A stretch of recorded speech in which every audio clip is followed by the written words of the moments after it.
Okay, this is a tutorial for Exam 2 review homework. This is problem number 20, a little review about simplifying with exponents. And please forgive my kindergarten handwriting on the tablet. Okay, so with your rules of exponents, I'm going to go kind of fast through the rules since this is a review. But the first thing is, in order of operations, we need to get rid of these parentheses. And to do that, we would need to basically distribute those exponents on the outside. So that exponent of 4 needs to be applied to the 3, to the x cubed, and to the y. Okay, so on top we're going to have 3 to the 4th power, and then we're going to have x cubed to the 4th power, which means x to the 12th. Okay, the rule is that when you take a power to a power, you multiply the powers. And then we'll have y to the 4th. So that's my new numerator. Now you could reduce this 3 to the 4th power, but I'm going to leave it like that just to show you a quick shortcut that's going to end up working in this problem just because we have 3's in the numerator and the denominator.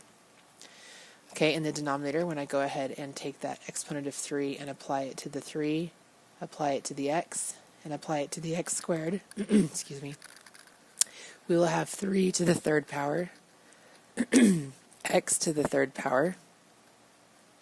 That's a really bad 3, sorry. Let's try that again. A little better.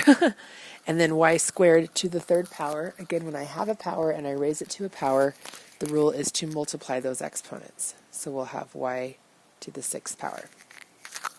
Okay, now what we have here is we have in our numerator and in our denominator a bunch of expressions that have the same base. We have a base of 3 raised to a power, base of x raised to a power, base of y raised to a power. When you divide similar bases, the rule is to subtract their exponents. So these bases of 3, since they're the same base, we're just going to subtract, and I'm going to write this part out. We're going to subtract 3 to the 4 minus 3 power. Same thing with our x's. The bases are the same of x, so all I have to do is subtract their powers. 12 minus 3. And then for my bases of y, I'm going to subtract their powers of 4 minus 6. Okay, simplifying that, I'll have a 3 to the 1st power. Again, this is subtracting, it's kind of hard to see.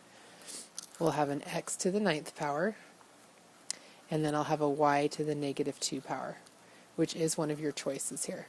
Now, there may have been a different way that you could have done this, and let's talk about what this y to the negative 2 power means. A negative 2 basically means reciprocal, or flipping it over. So this expression could also be written as 3x to the 9th in the numerator, and y to a positive 2 power in the denominator. So when I have a negative exponent, if it's upstairs, it wants to go downstairs. If it's downstairs, it wants to go upstairs. But these two expressions right here and right here are exactly the same and mean the same thing. Okay, hope that helps.